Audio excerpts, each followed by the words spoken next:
में जो डिस्पोजल की आपने बात की है,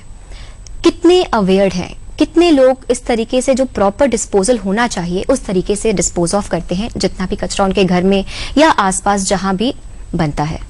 बहुत अच्छी बात आपने कही। आम जनता में एक ही बात है कि जो सॉलिड वेस्ट होता है उसी को हमें मैनेज करना है,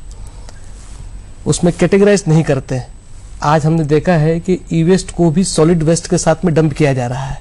क्योंकि ई वेस्ट पता ही नहीं कि ई वेस्ट होता क्या है, ई वेस्ट के अंतर्गत क्या आता है, हमें किस तरह से रखना चाहिए, उसके क्या नुकसान है।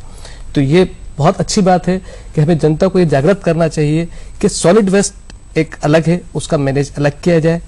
ई वेस्ट है, क्योंकि ई वेस्ट आज सिर्फ हम बल्क यूजर की बात ना करें, एक छोटे से यूजर घर में भी अब हमें मोबाइल,